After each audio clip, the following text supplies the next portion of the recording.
I'm live. Welcome to my live talk here right now. I'm Russ Rapp, and this is my YouTube channel about non-duality that I wasn't sure I was going to make another video on, so I guess you're in luck. Why did I decide to make another video here? Actually, I just got done uploading one called The Best Non-Dual Teacher on YouTube. And you'll have to watch that video to see who I decide is the best teacher. And I actually thought about doing a top 10 list because I thought that would be helpful. But maybe that would be for another day because that's what people like is best ofs and top 10 lists and stuff like that. So welcome. We're going to be talking about obviously non-duality and what that means to you, essentially, specifically. So if you have questions in your head that you want to put down for me to address, add it to the little chat section, and I will get to it when I can. So again, I am Russ Rapp. If you haven't liked my channel yet, go ahead and subscribe.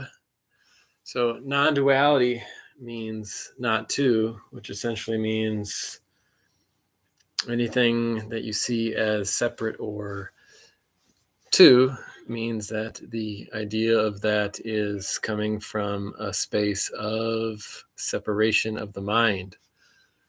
What does that mean? It means that you decide to be separate. You decided to fall from grace, essentially. The grace that is always ever present, you deny. So how do you find that grace that already is there, that already exists, that is ever present at all times? Is you ask for forgiveness and you repent and you say, I messed up, I made a mistake, and you become humble. And that is I guess the only one action that you could maybe take, if there is an action of non-action, is to realize that the idea of action, or the idea that you have somehow made a decision that you can't make, that you don't have the power to make, then you find the grace of God. Because the serpent in the Garden of Eden sold you a lie, essentially, that you can be separate, that you can become God, that you can be as equal to God, if you want to use those terms. And by you, I mean specifically you being separate but equal. And when it comes to non-duality and spirituality, separate but equal is not a thing. You can be separate but equal in other sense in the world, when it comes to law and different things like that, I guess, or things in culture.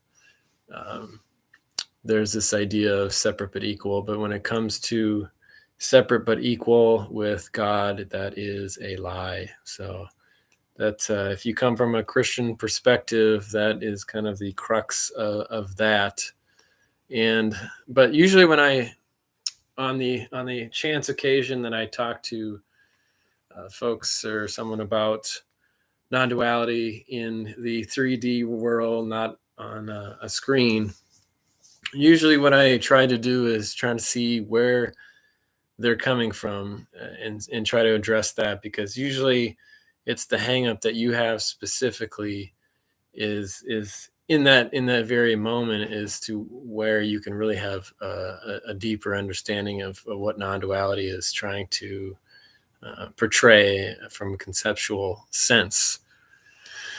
And so if you come at it from a perspective that the person doesn't relate to or doesn't find issue with, then that is maybe not going to stick. And that's where a lot of people hear the idea of non-duality and just blow it off and think that it is pointless to their life because it doesn't add any value or solve any problems, and that is true. And so what's the point of that? So in my video on the best non-dual teacher, I did get into this a little bit, and so I'd like to talk about it here as well, maybe hashed out a little bit better, but this idea of problem, reaction, solution. So in a culture, in a society, when something is happening where people don't like it, there is perceived to be a problem or an issue. And so what happens in that problem is there is a reaction. There's an outcry. A lot of times people get involved politically when they're mad about something. There's an issue, there's a problem, and I have to do something about it because those people in charge aren't doing the right thing. And so the anger that is brought up gets people active into the situation. And so in order for change to occur, a lot of times this setup of problem, reaction, solution is the means or the method of creating that change within a society. And so knowing that you can actually use that to move people in a way, from a leadership perspective, in a way that you want them to move, whether naturally or like organically or synthetically, or in a way that is maybe not in their best interest. But essentially that works where there is a problem, whether it's created or allowed to happen, and then there is a reaction. I'm mad, or I'm sad, or I'm scared. Fear, usually fear is a tactic. And then the solution is either presented or found to fix that particular problem or concern. And so when it comes to non-duality, I like that paradigm to talk in those terms, because from an individual standpoint, change can happen a lot of the same ways, where you hit rock bottom, or you're really depressed, or you lose your job, or your wife leaves you, your husband leaves you, something bad happens, you have a health problem, a health scare, and all of a sudden everything that you thought you had control over went away, because the control that you believed you had in your life kind of vanished in that moment. And so you're brought to the precipice of, what do I do now? I am lost. I am a lost sheep. And so when it comes to change people's life, there is a problem on an individual basis as well. And so typically when it comes to spiritual teachings, or even people that talk about non-duality, the focus is you recognize a problem through your reaction. Because if you don't have a reaction to something, if something doesn't trigger you, then there isn't a problem that is perceived. And so even if that problem from an outside observer perspective is there, like if I have a drinking problem, but I don't recognize it, I don't have a reaction to that because I just don't believe it exists, someone from an outside perspective could look on at my life and say, well, he lost his job, he's alienating his family, he's got major health problems, he can't even function in his daily life because of his alcohol addiction. Then there seems to be a problem. If I don't recognize that problem and have a reaction to it, then to me, as the separate self that believes to exist, there is no problem. And so really the reaction is kind of the key to knowing that there is some sort of issue. And it's kind of like in the Matrix, where there's a what is the line that Morpheus says? There's a splinter in your mind, I believe is what he said. So there's something that's just bugging you, or always in the back of your mind saying that this isn't right, there's something wrong here. There's got to be something more to life, or there's more of a meaning to life, or more of a purpose. What is this thing that just keeps gnawing at me? And so that's the reaction when it comes to a situation of non-duality. The natural progression of that is there's a problem of separation, believing that I am separate and equal to God. that I exist, that I am somehow absolutely something in that exists forever until I die. Um, and then the reaction to that is can be all sorts of things. And so the reaction to this original sin and this original problem is can show up in different ways. And so a lot of spiritual teachers or non-duality speakers even will take from the reaction and go towards a solution. And so the solution is a lot of times what you're here for or trying to seek or find when it comes to how do I fix this problem of the idea that I'm separate and all the problems that that creates in my life, thinking that I want to control things, that my mind is out of control and I want to get control over it, or I want to control the external environment. And this belief that I am separate is creating this dis-ease, this lack of peace and quiet, if you will, in your life. And so how do I fix that? And so, when it comes to practices or behaviors, you can learn new habits, you can meditate, you can do physical type of activities, you can do emotional work, therapy, you can change your diet, you can do certain look at certain pointers, you can watch YouTube videos. And so there's always seemingly a solution. But when it comes to the original problem, the original assumption that you have no control over, then instead of going in the direction of the solution, use that reaction of the moment, like, oh, I want to quiet my mind, but my mind doesn't start. So, I know conceptually what non-duality means, but I just don't really believe it because I continue to do these habits that are negative, that I don't like, that I'm not happy about. So instead of taking that reaction and looking for a solution to fix it, recognize that the problem itself is an illusion. And that's not going to fix your reaction or create a solution that changes anything. But once you go in the direction of solution, you're losing the meaning of non-duality, essentially, because then you're trying to become something, be someone, change something, do something, and that's the wrong direction. So when it comes to like a non-dual speaker, the pointing is in the other direction. So it's recognizing the reaction. So recognizing the habitual nature of the mind or the assumptions that we constantly make on a from moment to moment, or our belief systems. When you point to that reaction, then people can say, oh, I see that. I see how I'm doing that. I wasn't aware of that before. So you bring it into your awareness.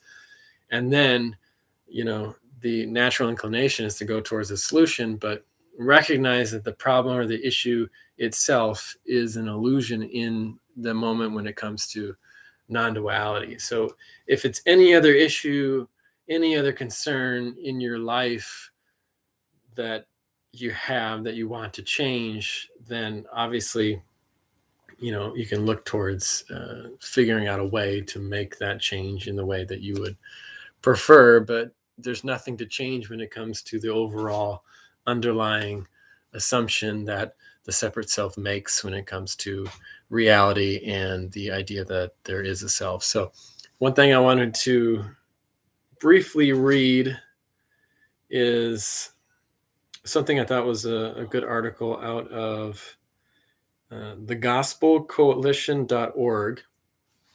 And the article is called Self-Worship is the World's Fastest Growing Religion. So thegospelcoalition.org, Self-Worship is the World's Fastest Growing Religion by Thaddeus Williams.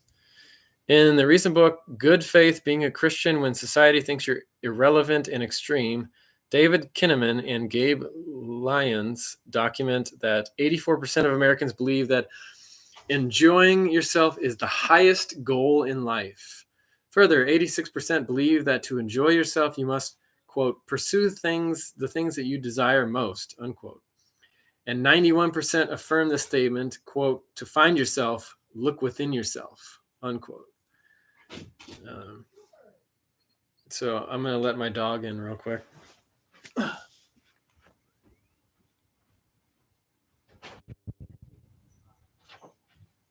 you not coming? You scratching at the door. Well, I was going to be done at 8:30.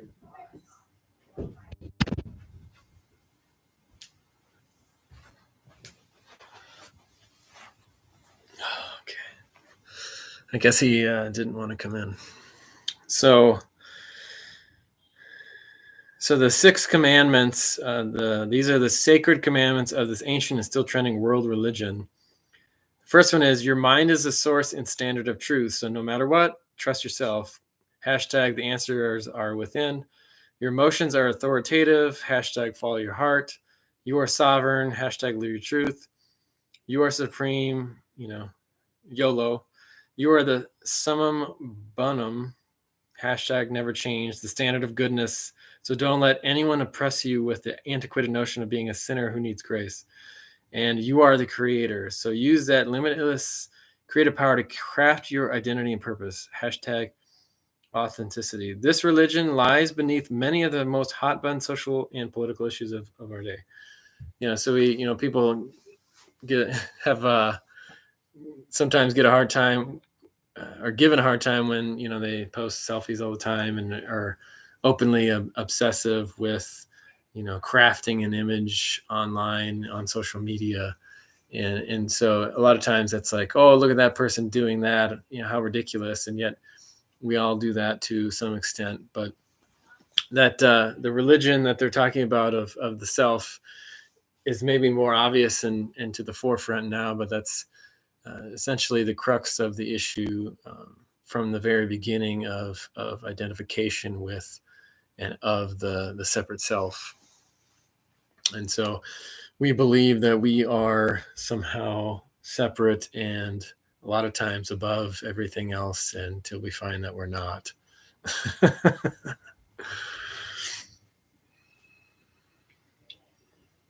So I've got just a couple more minutes here on this live chat. And if you have any questions, feel free to put them in. I'll probably be doing some more of these in the future. So like I said, subscribe to my channel and you'll know when I'm on here. And I think this time I didn't give much of a warning. I didn't schedule it. So it's just kind of on the whim. But I think when I do it next time, I'll schedule the talk. So I will, I want to leave you with this from the Bible, New International Version, from Romans chapter 8, verse, where are we at here? Here we go. Romans chapter 8, verse 6. The mind of sinful man is death, but the mind controlled by the Spirit is life and peace. The sinful mind is hostile to God. It does not submit to God's law, nor can it do so. Those controlled by the sinful nature cannot please God. So that was Romans 8, 6 through 8. But in the footnotes, instead of saying,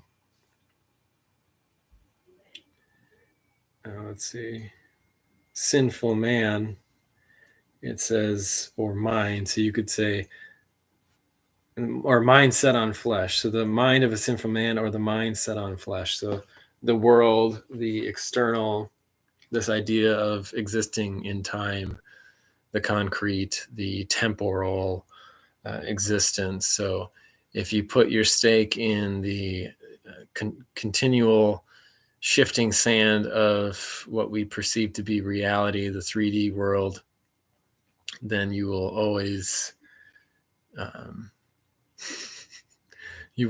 be fearful, I guess you could say, because that is death, because it's a confirmation of this idea of death. Whereas non-duality encompasses the idea of life, which includes this idea of change. But if you only believe in that which seems to change, then you're always standing on shifting sands.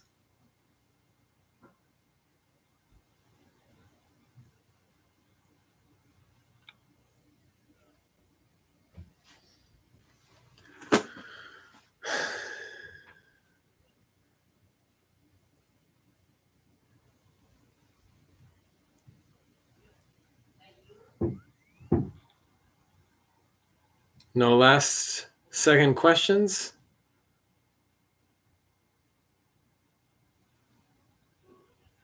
Well, if you have some after you see this video, then you can leave them as comments. I like to read your comments. It kind of inspires me to come back here and make videos, gives me ideas as to what your questions are. So I am going to go now. Thanks for joining, and we will talk to you at some point.